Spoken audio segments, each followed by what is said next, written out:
Ladies and gentlemen, welcome back to the True Life Podcast. I hope everybody's having a beautiful day. I hope the sun is shining, the birds are singing, the wind is at your back. Today, I am honored to introduce to all of you, the world's greatest audience, Rob Poynter, a man who has dedicated his life to service, resilience, and creating a lasting impact. Rob is a retired deputy sheriff with the Alameda County Sheriff's Office, where he built extensive experience in patrol, airport security, community policing, special duty operations, and as a motorcycle deputy. Throughout his career, he developed a strong foundation in public safety, crisis response, training, and leadership. After retiring due to an on duty motorcycle accident, Rob reinvented himself, transitioning into the world of private business. He now runs the private money lending business, applying his expertise in risk management and financial strategy. Rob actively manages investments through a self-directed IRA and LLC. We won't be giving any financial advice to my listeners. I know you're going to ask. Using infinite banking principles to optimize liquidity and long-term wealth growth. But Rob's story does not stop there. He's also the driving force behind one of the greatest projects out there, Warriorside, a veteran-owned 501c3 organization dedicated to supporting veterans who silently battle the invisible scars of war.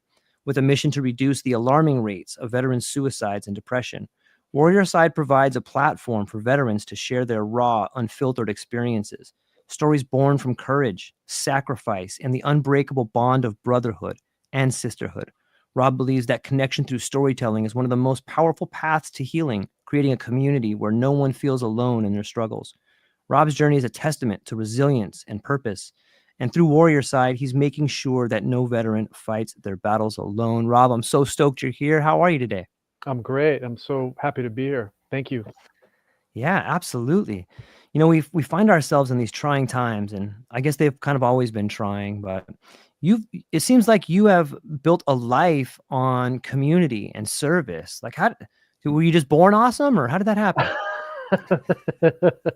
I don't know about that. Um, you know, Even before I was in law enforcement, I was actually I was a personal trainer. So I was helping people then, and then obviously law enforcement, protecting and serving the community. I did it through that, and now really I'm getting, I don't know, more pleasure like helping and volunteering. Um,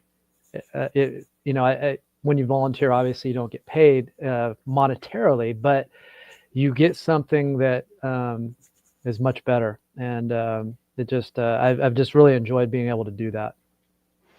I love to hear it. I think it speaks on the quality of leadership, and I think we get to that age when you start being able to reflect back on your life and what you've accomplished and what you've done, and you start realizing, man, I want to do more. I want to Right. be better. I want to do more. And the way you do that is through relationships. Like you've had a lot of different, whether it's owning gyms or being a personal trainer, working as a sheriff, working with Warriorside.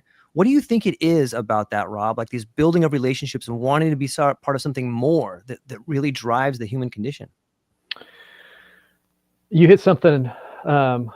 What you said, like we're at this age, and I mean, I guess we'll call it middle age. I Yeah. don't know, but like people Yeah, go like totally. these two different paths, and some people, they want to buy things and get stuff, and but then other people, they kind of go deep within themselves and try to figure out what is their purpose, what really makes them happy. And that's kind of where I found myself. I was just kind of like, I'm in middle age and realizing things, and I really started realizing, gosh, I said really quite a bit there, but I enjoy helping, and it just gives me so much more purpose, and I feel good about it. And I've made these connections, these bonds with people just actually recently. I mean, I connected with Diego fairly recently, and but I feel like this bond with him, and I've done that with several people lately, and I think that they've always been there, right? But I wasn't open to them, and that's something that's new for me. And we can go into why I think that's happening, but I don't know. I feel this need to share my story, because I don't think my story is like, super duper unique. I think that the difference with me now is that I'm being more vulnerable and just sharing it. And I think that makes a big difference. And if people see that and they're like, okay, that guy's kind of like me. And it opens them up, because I'm willing to share my mess, for lack of a better term. It's brilliant. I love the way you put that. You know, and it's so many people that I see in this space and that are working tirelessly to help the community and make themselves the very best version of themselves. Like, it usually starts with a tragedy, man. So many of us, like, I think that's the one thing, Rob, that we all have in common, is that we go through these tragedies and we have these Mm-hmm. scars, and the world is Yeah. like, okay, now what? You've Right. you've you've shown promise. Now what are Yeah. you gonna do with it? You know, Yeah. it's like this clarion call to your better self or your higher self. Like, look, you can help people. What are you gonna Yeah. do? What would you mind sharing a little bit about? Like, I'm sure that there's been plenty stories in your life, but was there a certain type of tragedy that like really began your journey into like self-discovery and being like I can share this and it'll help other people? Yeah. Actually, I've got one that, um, life was just kind of cruising along. I was in my career, and I was riding my motorcycle home. It was November 14th, 2018. Um, just riding my county motorcycle, regular ride home that I always take. I saw a fresh green light up the road, gassed it, preparing to take the right turn that I've taken hundreds, if not thousands of Right. times. And as I got into the turn, I didn't realize there was a slick substance on the roadway. Bike started sliding. And then all of a sudden it caught traction, and then it just tossed me. It's an 800-pound Harley, so there's a Yeah. ton of torque, and it just tossed me into oncoming traffic. And I slammed down hard, and immediately, my thumb was on fire. So I looked down at my thumb, started swelling up immediately, started squeezing. I couldn't squeeze it. And then I was like, oh gosh, this isn't good, because that's my strong hand. But in my mind, immediately, it's like, okay, that's my gun hand. Yeah. So, okay, that's a problem. And then I started trying to look around, and I couldn't look around because my neck was just jacked. It felt like a steel rod had been just pounded down my neck. And I guess that's what happens when you land on your head. And then I went to lift up my arm, and it was just like a dead weight, and I was like, okay, my shoulder was just torn up inside of my bicep. And so the first thing that I was thinking at that time was, okay, how am I going to be able to do, it's weird what goes through my head, but how am I going to be able to do my job as a deputy sheriff if all my physical capabilities are messed up? That was like the first thing. Like, I was like, why am I, looking back, why was I thinking about that? And the way that I went to work was the opposite way that my wife went to work. And we would basically, one of us would work day shift and the other would work night shift, so that we would always be home for our son. And I knew she was going to be coming by this accident. And the motorcycle cop that actually arrived on scene and was taking care of me, I said, dude, you got to call my wife, because she's going to come by here and I don't want to freak her out. And so he called her, and she came to the scene, and she said, like, pretty much immediately she came to the scene, and she realized that I was not dead. And then she said to me, I think this happened for a reason. And smart ass me, I said, well, yeah, the reason is I took the corner too fast, but I'll be back to work on Monday. And that was just my ego, right, talking. And Sure. she meant something way deeper, and she was right. And she like, she's always right, actually. And so I realized, because I had basically, I ruptured the tendon in my thumb, my shoulder, the glenohumeral joint, my bicep. I had to get that reattached. I ended up getting both my knees cleaned out. There's just a lot of stuff, right? Yeah. So in that, I had all these surgeries and I had all this time, and I had all this time to think, which Yeah. I hadn't done in years, because we have life, we have distractions. Like with me, I had, mandatory overtime. I had to be at court. I had reports to write. I had none of that stuff. I had just me and my thoughts. And in that, I realized how much damage I'd done, and not physical damage to me, but emotional damage to my wife and my son throughout my career. I'd just not been good. Like, for lack of a better term, I'd not been good to them. I'd not been the best version of me. And this was like, I had nothing to do but think about that. And in the past, I'd kind of, I shouldn't have acted like that, or why was I so aggressive, or why was I, so angry, or blah, blah, blah, blah, blah. But there was always a distraction to take me away. I always had to go to work or something came up. And so, with this, there was nothing, because I had nothing to do but think. And so I was really not happy with myself. And I was like, I've got to be a better person. And so I went down a mental health wellness kind of rabbit hole of how am I going to get better? How am I going to be the best person I can be? So I went down, I was doing yoga. When I finally, I was scaling yoga, because this was in a cast, this was in a sling, and my legs, I did one knee at a time. So I was kind of scaling yoga. I was meditating.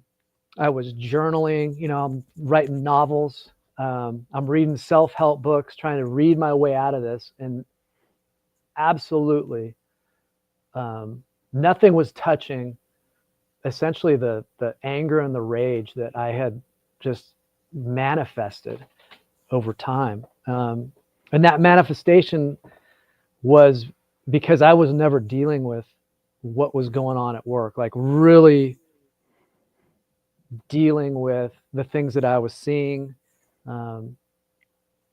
And it was manifesting into, first started with frustration, then anger, then rage.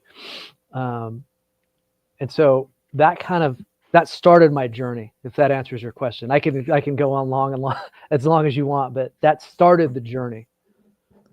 I love it, man. I get goosebumps when I think about it. Like, so many of us have just been on autopilot for so long because that's what maybe we thought we wanted, or that's what we thought our family wanted, or Right.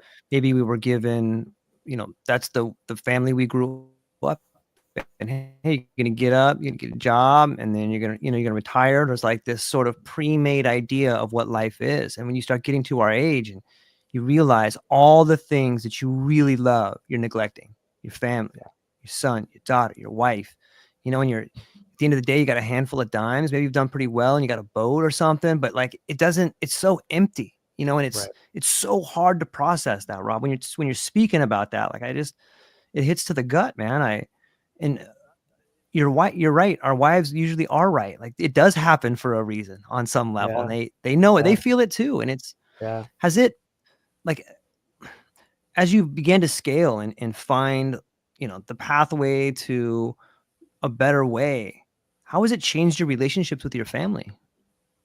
Oh, I mean, it's night and day. I mean, I grew up in a law enforcement family. I'm just going to kind of regress here a little bit, but I grew up in Yeah, a law take your time. enforcement family. Single dad. My mom split when I was 7, so I Yeah. was always around dude, like like a man. And so, as far as my emotional intelligence, I'm 12 years old, right? And so, you know, my dad was a great guy, but he didn't deal with things and deal with his job. He had a very difficult job. He was a homicide detective, so he saw a Oh, lot of really bad things. And the way that he dealt with it was he compartmentalized it and he drank alcohol, right? And so that's what I watched growing up.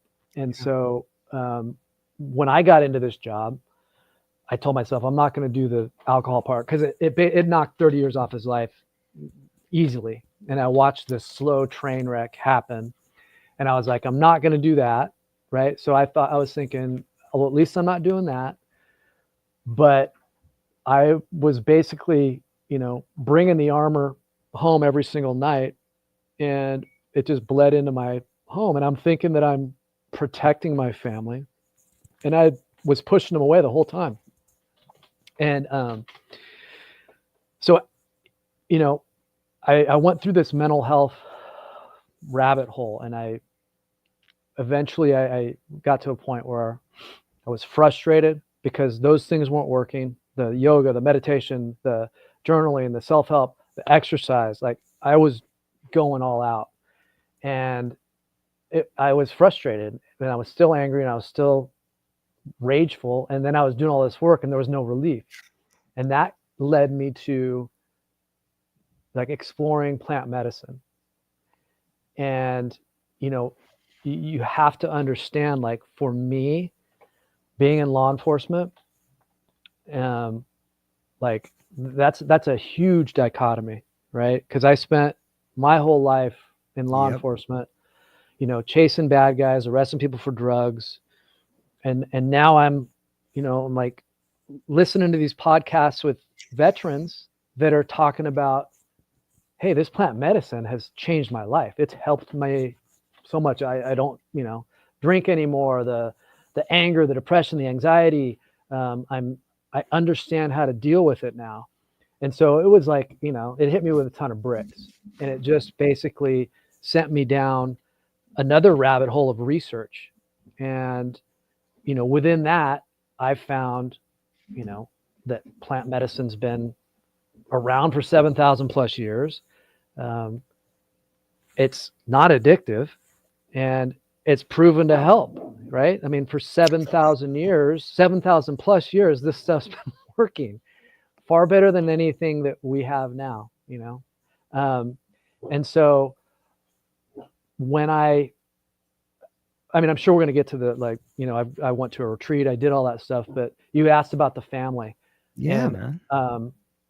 This has changed my life. It's changed my family's life. And that was really the whole goal, was like, I want to be the best person I can be for my family. That's all I want, because they deserve that, right? Like if I'm the best person I can be, I'm the best husband, I'm going to be the best dad, but I've got to be the best me first. And I wasn't able to swing it on my own. I wasn't figuring it out with this other stuff. So that's when I started exploring plant medicine. And after I did my retreat and coming home and integrating with them, it's been phenomenal. I mean, like I can't think of a better word than it wasn't immediate, but because I came back with a completely different mindset. And so they're looking at this person that's like not the dude that was edgy and like, constantly expecting, perfection.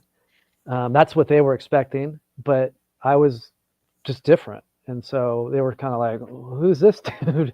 But we've learned to integrate, and I've learned so much, and it's still going on. You know what I mean? I'm still learning, which has been phenomenal.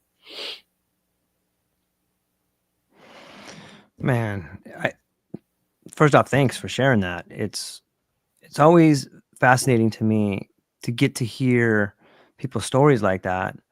You said something about arresting people for drugs. Isn't it interesting to think that we label things drugs without really necessarily knowing what they are? Like, don't get me wrong, there's really bad drugs out there, and there's people that use them in a way that destroys themselves and their families. But man, it just seems like sometimes these labels, like, oh, why don't we call alcohol a drug? It's like drugs and alcohol. But right. Can you talk a little bit more about how maybe your perception of drugs has changed? Yeah, I mean, cause to be honest with you, like, I don't look at this as a drug. Like when we're talking about plant medicine, we're talking about, psilocybin, mushrooms, those types of things. Yes. after everything that I've been through, that's a medicine, like it's a complete dichotomy of my law enforcement, training and thinking and everything I did in the past. But when I did the research and I started looking at it and I started seeing how it's been helping people for so long, it's medicine. I mean, it's medicine. It is straight up medicine. And Yeah. it's so that though, for someone for law enforcement, Yeah. that's a real hard change, Yeah. and I mean, I honestly, I've never arrested anybody for mushrooms anyway. It wasn't like it was some illicit thing on the street, Right. I'm but wondering. Look it up. yeah, but it still has that stigma from, the 60s, Yep. 70s that it was, propagandized, for lack of a better term, that it's this really bad thing. It's going to fry your brain. You're going to have flashbacks. You're going to, like it was just, we were pumped this kind of a false narrative about, I believe, psychedelics specifically. And I won't go too deep into why I think that was, but yeah, it really changed my whole thought processes on drugs, medicine, because this is a medicine. Yeah. It speaks volumes of change. And we've already spoken a lot about change, like getting into a potentially life or death situation, whether it's your kid dying, your wife having cancer, crashing, losing your family, losing your house. Like I can't help but think, and it gives me sort of I get goosebumps when I think about, oh, this was necessary. This radical shift, whatever it was, for whoever's listening, whoever needs to hear this, whatever that radical shift is, it's necessary so that you can Absolutely. begin healing. Yeah. It's what you had mentioned. I understand how to deal with it, or you had heard people say that on a podcast, and you've said that, and maybe not those exact words, but I now understand how to deal with it. Like for me, when I think about that, I'm like, oh, you start looking at the science, and you're like, oh, that's the neuroplasticity happening. That's the Yeah. actual changes in my brain that's beginning me to tell my story differently. Like Yeah. what, maybe you could speak to what that process was like, because I know it's different for everybody, and it's not a day change. You can't go to a retreat and make lasting changes in your life in Right. a day, but you've been integrating this for a while. Maybe you could talk Yeah. about some of the changes and how you were able to implement them and change your story a little bit. Yeah. So yeah, like with the neuroplasticity and like the grooves and patterns that we build over years and years and years, they're hard, like, to just change on your own, like they were for me. I guess I don't want to speak for everybody, but I struggled trying to get out of those consistent, grooves and patterns. And then if you're in a relationship, you have those triggers that, your wife says Yep. or I say to her. And so it's very difficult to get out of that. And, for me, like, in coming back and integrating, I also started doing some serious meditation when I came back. Like, because before I'd try to meditate and I just could not get through the chatter going on in my head. And when I came back, I took a course on transcendental meditation and really learned how to Nice. meditate correctly. And so that's been a real big help on just down, because a part of, my issue was a lot of stuff, but I was always beating myself up for things that I did in the past. And then always really nervous, anxious about what was happening in the future. Like what, and it could be something that I had taken care of. Say, I set aside all the money for my son to go to college, right? But I still would be nervous about it and still would have this huge amount of anxiety. And then the whole past thing was, I would beat myself up over something that I'd already beat myself up over, which that doesn't make any sense. Like, why do I keep beating myself up over? Like, if you do something bad, own up to it one time. Okay, cool. You did it, learn from it. But my pattern was just, I would rehash it. So I was in this constant state of, beat myself up and then anxiety. And I didn't realize how bad of anxiety I had until I went down and did that retreat. And I came back. This is what I say. I went down and I weighed 350, and then I came back. Whoa. Well, no, this is how I felt. I weighed 350. Okay. I came back and I weighed my normal 175. Right. That's Yeah. how I felt all the time. Like, I felt like I was 175 pounds more than I really was, because I felt that weight all the time. Huge anxiety. So being able to, like, have the North Star of that retreat, like, okay, this is how we're supposed to be. This is how we're supposed to feel. Okay. Until we get kind of programmed through life, through maybe our parents or the media or whatever. And then all that stuff starts piling on. And then they build those grooves into that neuroplasticity, and they're just like, okay, this is how it is. This is how I am. You kind of get comfortable being like that. Yeah. So the retreat, what that did was it gave me a North Star. And coming back, I knew that I wasn't going to always be feeling exactly like I felt down there. But since I had that North Star, I knew I need to figure out ways I can get back or close to it, or not wait 53 years to get that feeling again. Right. So for me, what's been great is, like, I'm not perfect. I didn't come, yeah, no, believe it or not, I'm not perfect. But, like, I don't want people to think like you come back and you're just like, oh yeah, I did this one thing and I'm perfect. That's not the case. I mean, things still happen. I still get angry, but what has happened, though, I'm able to kind of reel it in way, way, way faster than I have been ever in the past. Like, things that would just weigh on me, bother me, that I would just get hung up on. I'm able to recognize it. I'm able to just, like, oh, I can stop. I can think about it. Why do I feel like this? Why am I doing this? And I was not able to do that before. I can't explain exactly why that's happening now, other than, I was not like that before the medicine. I'm like that now. And it feels great. I feel my wife feels much better about it. My son feels much better about it. And so it's just been such a life-changing experience.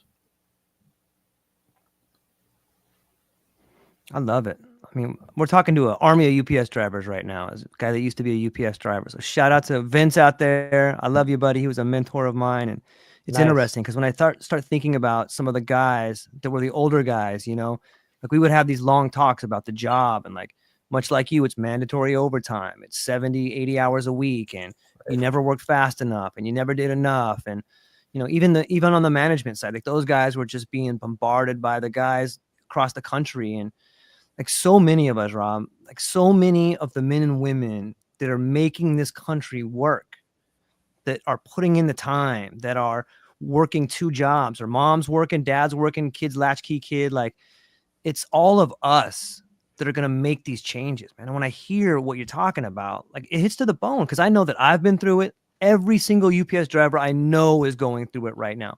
But it's really hard to find that courage to make the change. Like, you're making 100, 150, 100, maybe 200 grand. You have all these excuses why you shouldn't stop. But you see everything just falling apart on some level. Maybe we could speak to the idea of courage, man. Like, how do you define that, and how have you applied it in your life to make changes? Yeah, courage to me is like doing the hard stuff. Like, really, basically, Yes. it kind of goes hand in hand with vulnerability to a certain degree.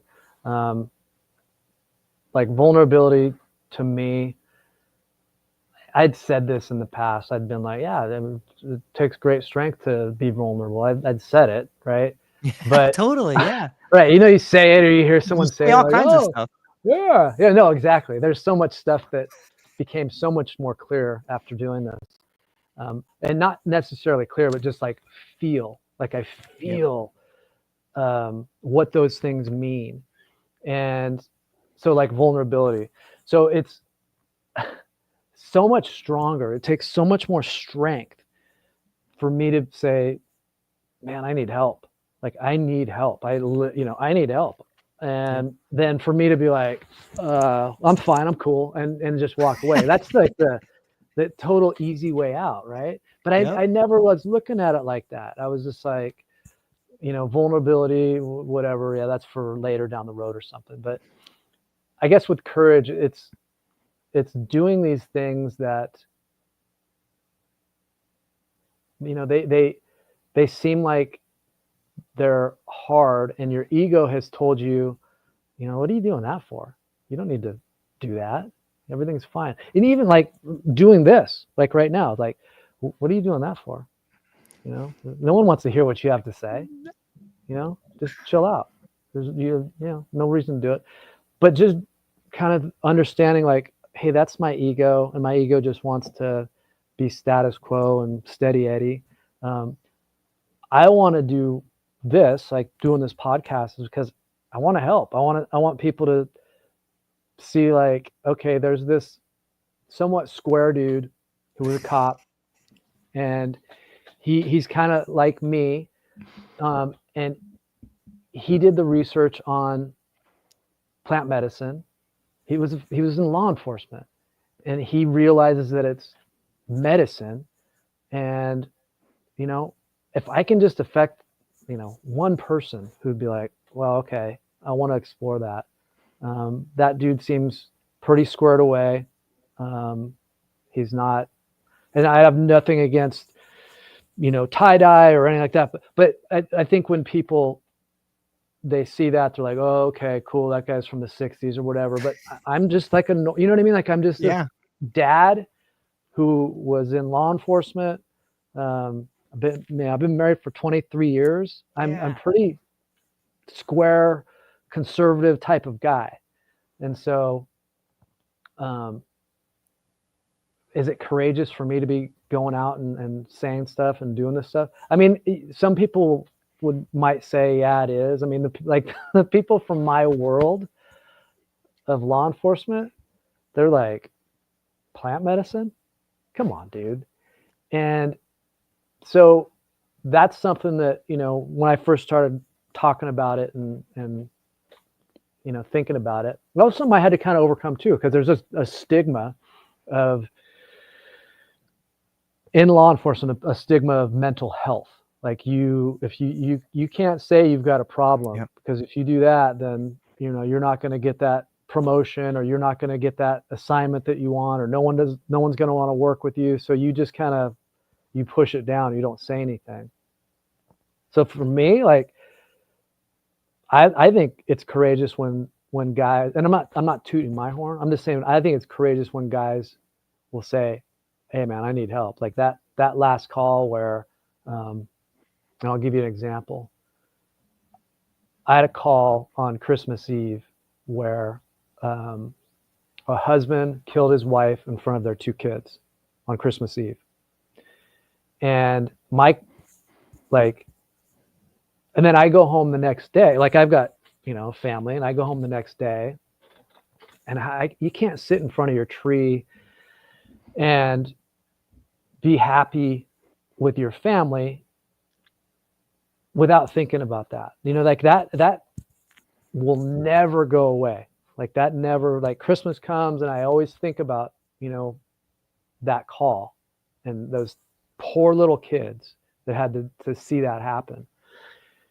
Did I say anything at the time? Like, hey, raise my hand. I'd like to talk to, peer support, or I'd like to talk to a psychotherapist. No, I didn't. So I think it takes courage to to do that. That to me is that's courage. Those are tough things to do. Man, I don't even know if tough, I don't know if there's a word to describe what that is. Like, that is a scene that plays forever and is haunting. And, you know, I don't know anybody by themselves that's capable of dealing with that. Like that. And that's, we start getting into the PTSD. We start getting into, you know, all these things that happen in our lives that our family strategy was just to sweep it under the rug. Hey, let's just pretend like that didn't happen. Hey, let's just, you know what? No, don't talk about that. Your uncle's going to get all mad. Or, Right. hey, you know what? I'm not going to take it out. But when you don't have an outlet, it manifests in those ways you were talking about, where you come home with the armor on and then you can't Right. talk to your kid or your wife, or you blow up at your wife because you saw this thing, but you're really fighting over a grocery bill, but really you're fighting over, like, I can't fucking take this anymore. Right. You Right. know, Yeah. it's No, so that's destructive. yeah, no, it is. And that's what it was. You're manifesting all of that Yep. other stuff, but then they catch the brunt of it, you know, but it Yep. has nothing to do with that bill. It has to do with that call. And, you know, and you have to keep going, like in that, Yep. in the, you know, first responder line of work. And I'll just speak about law enforcement is there's 10 more calls waiting on the board. You've got to go. You can't be hung up on that call. You've got to keep going because, you know, there's 10 more calls, and that's just how it is. There's nothing you can do. So yeah, it's sad because you see so many families blow up. I was in one. My dad was Yeah. married 4 times, Here, here. five if you count one wife that he married twice. So, you know, I mean, and I get, you know, why the women left, because he was, you know, not cool. He was cool. I learned a lot from him and how Sure. not to be in a relationship and not to do a relationship. I think I did quite a bit. Yeah. But yeah, I mean, I have so many friends and, you know, people I know that the relationship just blew up, and just extremely sad, you know, the peripheral damage that it does, other collateral damage, not peripheral, collateral damage it does to families and generations, right? Because it's not just like that family unit, it's, you know, those kids, and then those kids have learned from how that happened, and then that trauma just, you know, it keeps on kind of going down. So yeah, it's rough, man. Man, it's so well said. Like, I'm sure you can echo this, but I know so many of my good friends whose marriages were just, they couldn't do it anymore. Not because either one of them were bad people, but because Hmm. of the demands that the society, but more than that, the demands that they thought they had to do, the person they thought they had to be, it Right. ruined what they could have been. And Right. man, one of my goals with this podcast is, like, if we could just get a guy younger than me to do it than when I did it, like, maybe that Hmm. would save his kid having to break that cycle. And it sounds to me Right. like we're talking about cycles here, man. Like, you broke the cycle. Obviously, there was a pattern there. Maybe it took Hmm. an accident. Maybe it took an act of God. Whatever it took, like, you broke that cycle, and now your kids Hmm. don't have to repeat that cycle. Whatever we don't break, our kids have to carry. For me, that Yeah. was a huge one on some Yeah. level. Yeah. And I think these stories are powerful, man. Yeah. I hope I broke the cycle. Like I hope, because my youngest son is 20 years old, and you know, like I want to have a great relationship with him. You know, like I Yeah, really, you know, I want to have a great relationship with him. And I pushed hard. You know, I yeah, pushed really hard when he was young, and looking back, I'm just like, God, what was I thinking? You know, what was I doing? And so, um, you know, I've been able to talk to him about so much now, and um, really just being open and honest. And yeah, I really, that's my goal. I want to break the cycle, and I don't want him to continue. Um, and I want to have this strong relationship with him and my wife. yeah. Yeah. It's interesting. You know, we talk about plant medicine and how it has these radical effects, But it seems to me the story I'm hearing from you is you become the medicine. Then you become the person that can make those changes. Then you Right. become the person that can talk to your son. My goal, you know what I'm hopeful that we can start doing something like this with our kids. It's almost like a rite of passage. I know that's a controversial statement, and I'm not saying someone that's 7 or something like that, but I think there's an age where a dad could sit down, and like you said, it's going on for 7,000 years. We just kind of forgot about it. But Yep. this whole thing we're talking about is a rite of passage. What does your family think about you doing plant medicine? Now they're happy. I mean, my wife is, And now they're happy. I have a wonderful wife. My wife is very supportive of me, and I am like a dreamer. I'm I love it. kind of like a seeker, like, cause I owned a gym, and then one of our members was the wife of the undersheriff of the agency I eventually went to work for. And I started talking to her about, hey, I always wanted to be in law enforcement, just talking. And she's like, oh, we'll talk to my husband. I talked to her husband. He's like, yeah, come on, put an application in. I literally just went home one day from the gym, and I said, yeah, I'm going to put an application in to be deputy. And my wife was like, well, what are you talking about? Like, I'd never told her about me wanting to do that when I was young or anything like that. But she's so supportive. And so she's like, okay, if that's what you want to do. So this was kind of like somewhat the same thing. Like, I'd been talking to her like on a different level, though, because I was like, hey, I want to be the best person I can be. I think that this is going to be a tool that can help me. And so, but she was scared. You know what I mean? She's scared. She's scared of, like, God, he's going down to Mexico. I can't talk to him. We've been through, like, I'm sure you've been in relationships. You go through so much stuff together. You go through marriage, obviously, family, life, birth, death, financial stuff, but you do it together. And so she wasn't going to do this with me. This was just me, and so she was very concerned. She wasn't like, I don't want you to go. Right. She was supportive. I want you to go. I want you to do what you want to do. And my son, super, super duper supportive. And as far as like a rite of passage, I totally agree. When I came back, I was like, dude, because he wants to be a first responder. He's going to college as a fire ecology management major. So he wants to be a firefighter. And so I was like, I think it would be phenomenal to do this, essentially reboot your system a bit before you wait 53 years to do it. And, just kind of, I don't want to say start with a clean slate, but have an understanding of, all this stuff that we've done in the past, good or bad or whatever. We need to look at it, and we need to look at it as like a learning experience. And I didn't want him to kind of go down the same road as me, as beating myself up all the time, being anxious for stuff that may or may not happen, and just not being present. So I'm ready to go with him whenever he's ready. Man, like it just makes me think, like, I could see you having your own sort of ceremony with first responders. Like, you could make the argument that the majority of first responders would benefit from something like this prior to even beginning work, and definitely after like a few years. Like, it could be a real incredible way for them to integrate some of these difficult issues we're talking about. Do you know about any projects out there right now that are kind of taking first responders and doing this? Yeah, I'm glad you asked. So the way that I even was able to do this was through an organization called the Siren Project.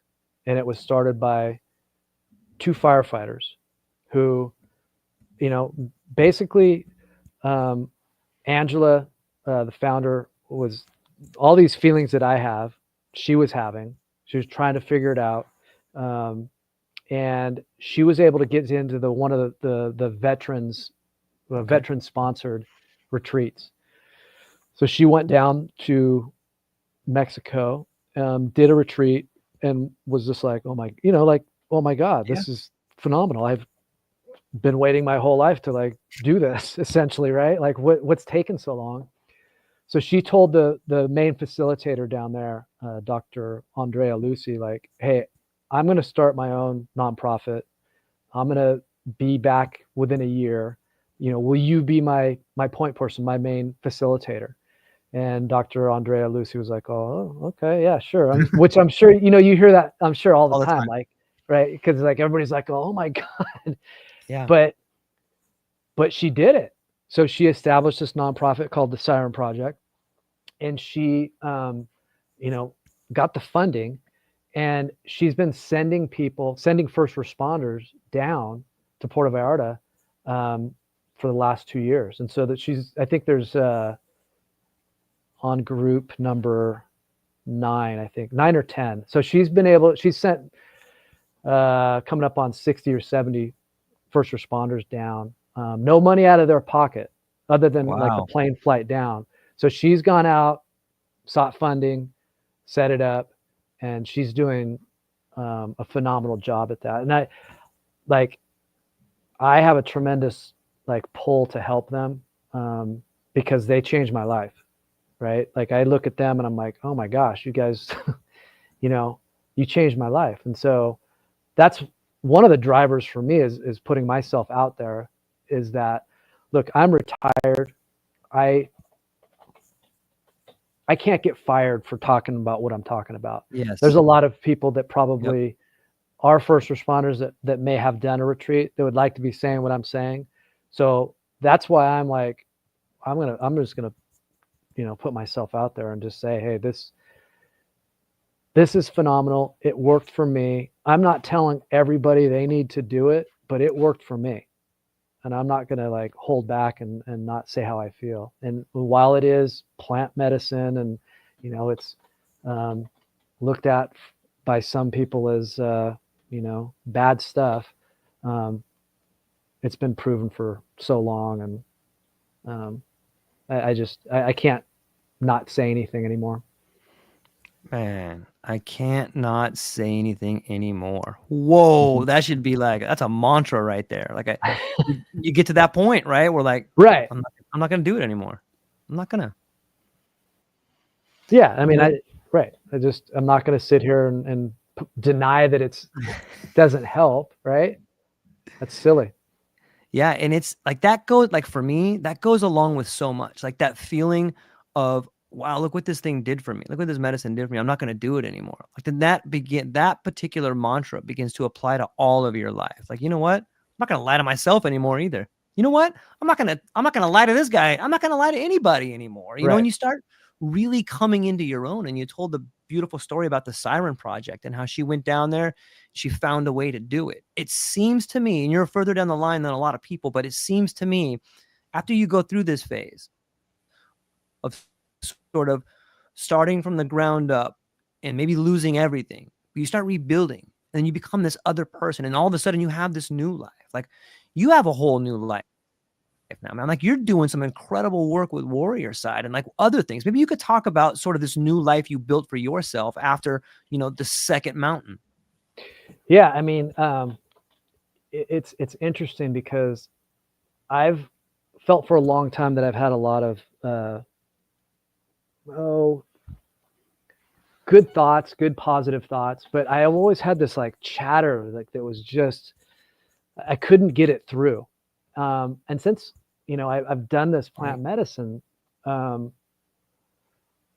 feel way more clearer. I feel like I have a voice. I feel like I can kind of, I've got a bit of leverage just based on my law enforcement career. So I've got a little bit of a voice with that, but with the Warriorside, it's incredible to be able to tell a story and not like that. I said it, I just told you guys a little bit of story about like that thing on Christmas Eve. So, but to tell a story and then to come, all the way around and have like a kind of a good learning experience at the end of it. And that's kind of what has happened with me. I took this trip down to Puerto Vallarta And, you know, I took an enormous amount of drugs, we'll say, you know, medicine, right? And I never would have thought, you know, that I would have gone down to Puerto Vallarta and done that. But through everything that's happened to me and all the positive stuff that's happened to me, the arc of that story, you know, there was a lot of bad things prior. There was stuff that I've learned from, but I'm so glad that I took that trip, you know, trip for lack of a better term, but I Yeah. took that journey down to Mexico and I did it. And it's, you know, at the beginning of this, we were talking, I've made so many good connections just since then. Like I've made so many good connections with people like you know what I mean? Like you're like, we're on this like same page. And it's about helping people. You know, there's no, I'm not looking to get, you know, rich off of anything or, I'm sorry, my dog is barking. I love Sorry it. about that. No. I'm looking to make connections. I'm looking to help people. I'm looking to people that can kind of like relate with me. Like I'm looking for them to be like, okay, yeah, I want to do what he's done because he's like me.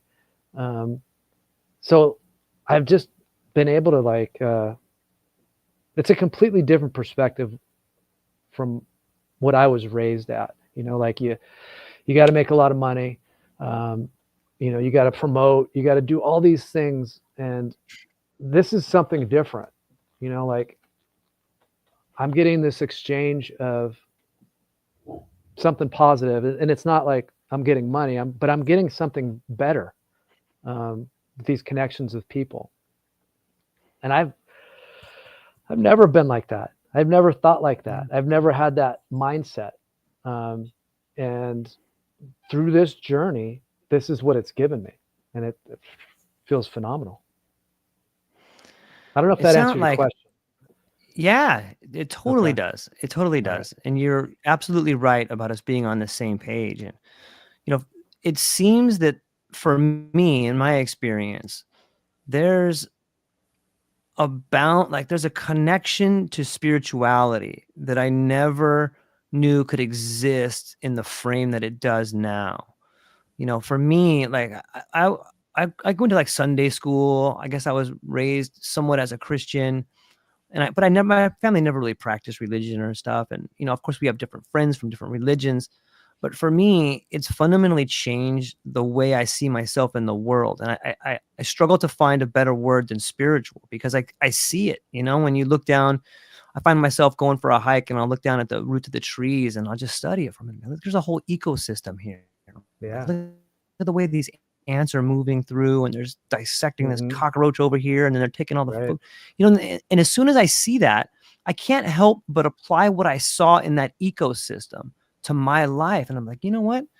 I got a few ants running around that are dissecting this problem on me, you know. And it's almost like it's a language in nature that we have either shut ourselves off of or we've become callous to.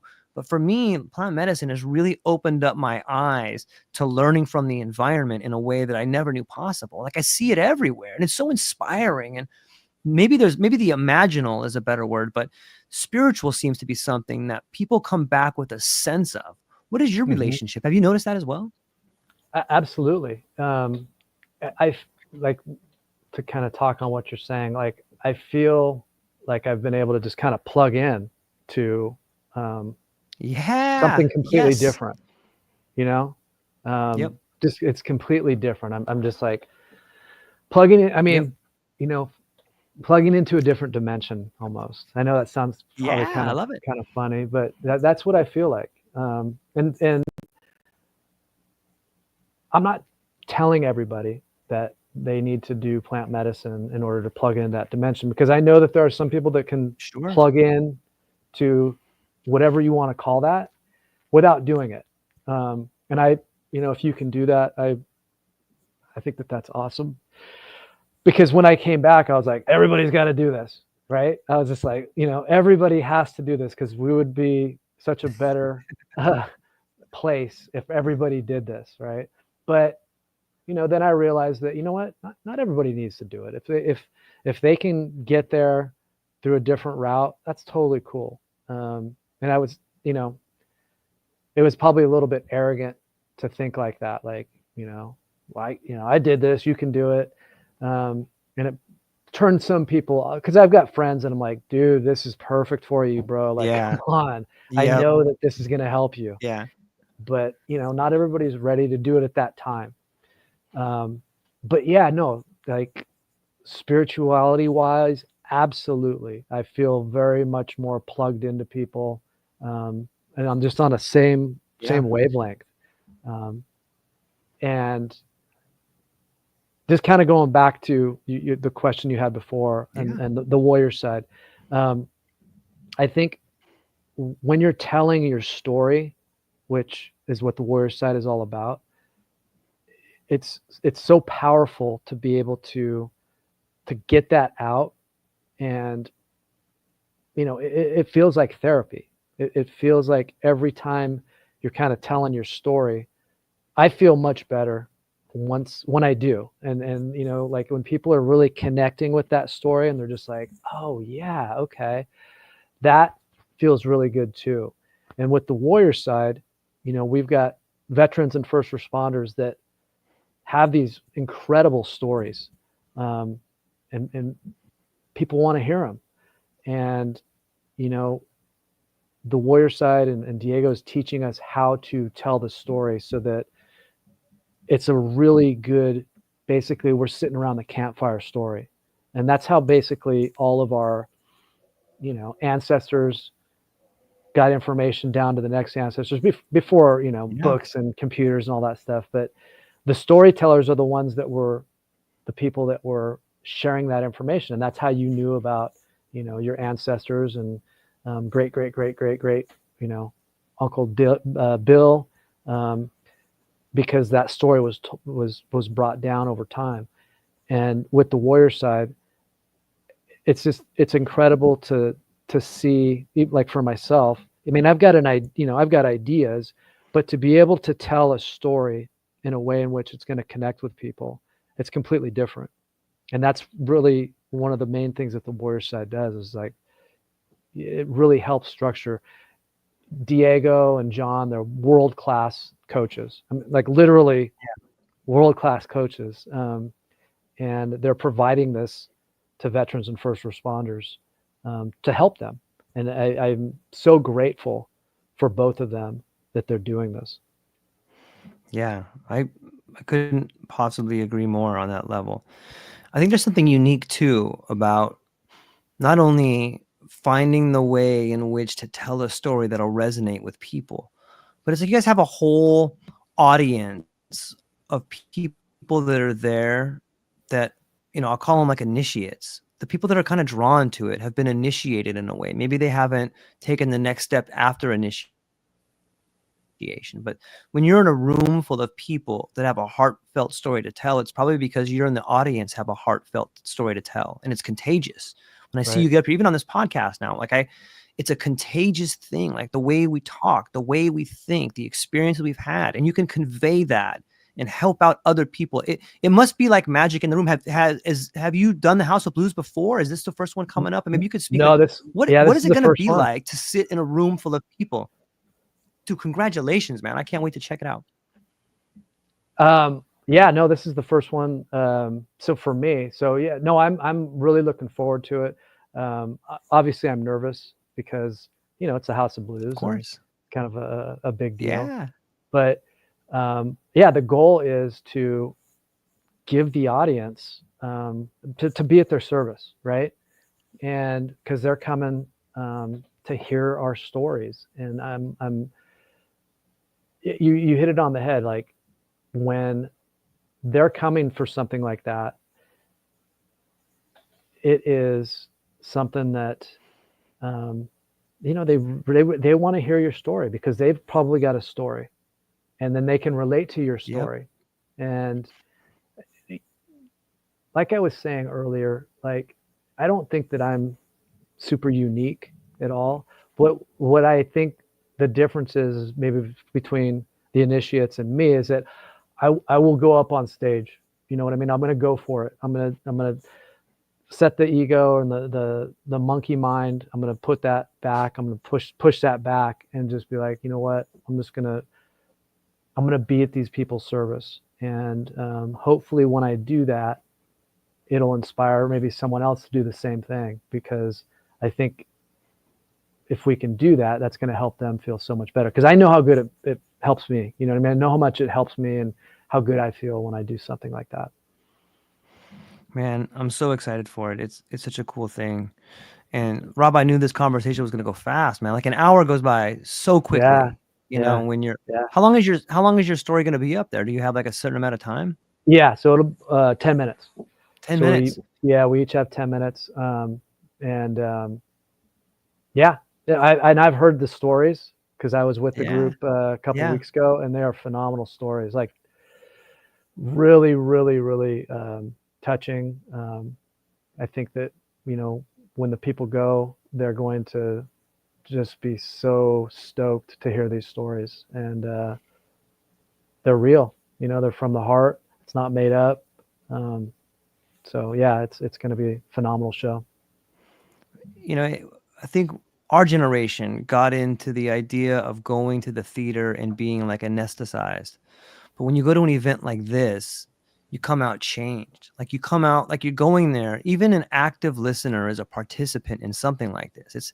It's unlike anything that we've done. It's sort of a mix of, like, imagine going and seeing the band you've always liked the most, or a band maybe you didn't like, you knew, but you were like, that's the greatest thing ever. Like, you come out of these events changed. It's unlike anything that Generation X has really gone to. You got to see it when you went to South America, but this is a whole event that's like beginning to sort of bloom like a flower in spring, and people are going there and they're getting changed and they're becoming part of the community and they're learning how to be the best versions of themselves, man. And you're a huge part of that, man. I'm so thankful that you're doing it. And it does take courage. Like, a lot of people quit. I've quit in my life tons of times. So I'm always inspired when I see people that are taking those next steps to share what they've learned. That's another problem too in life. I think a lot of people hold on to this information because they think it makes them better, or they don't want to share it. But the ultimate act is in the sharing of the knowledge, man. And it takes the right audience. But any thoughts on that? Sure. Yeah.